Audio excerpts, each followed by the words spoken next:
जेकर टूटल बाटे दिलौ रे प्यार के मतलब जान जेकर टूटल बाटे दिलौ रे प्यार के मतलब जान। घर परिवार सब छूट जाला, दुनिया से नाता टूट जाला। घर परिवार सब छूट जाला, दुनिया से नाता टूट जाला। हो तो बहिन लिखाला एगो प्रेमी के कहानी हो तो बहिन लिखाला एगो प्रेमी के कहानी हो।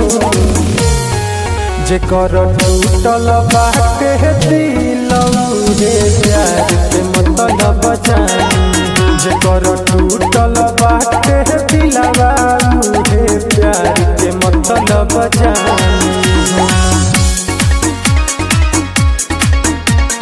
म्यूजिक बाय अख्तर आशिक।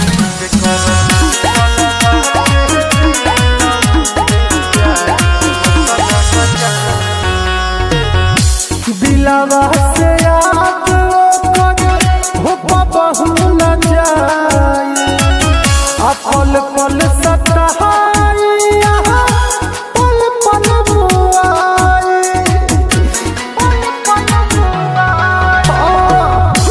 दिलवा से याद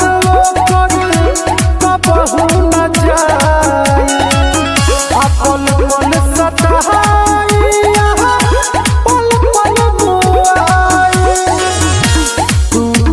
बसा सुनो तू तो छनी हो कट बसा सुनो तू तो छनी हो। जेकर टूटल बाटे दिलौ रे प्यार के मतलब जान जेकर टूटल बाटे दिलवा रे प्यार के मतलब जान।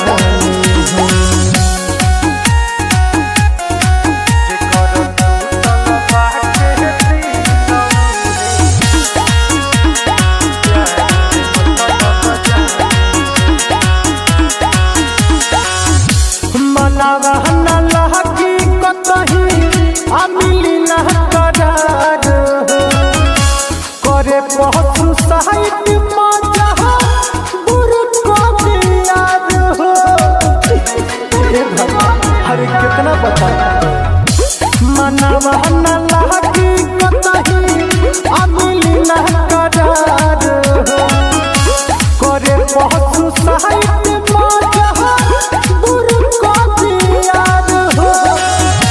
कहे सोनू दीपक ठिकना लागे खाना पानी हो कहे सोनू दीपक ठिकना लागे खाना पानी हो। जेकर टूटल बाटे दिलौ रे प्यार के मतलब जान जेकर टूटल बाटे दिलवा रे प्यार के मतलब जान। जेकर टूटल बाटे दिलौ रे प्यार के मतलब जान जेकर टूटल बाटे दिलवा रे प्यार के मतलब जान।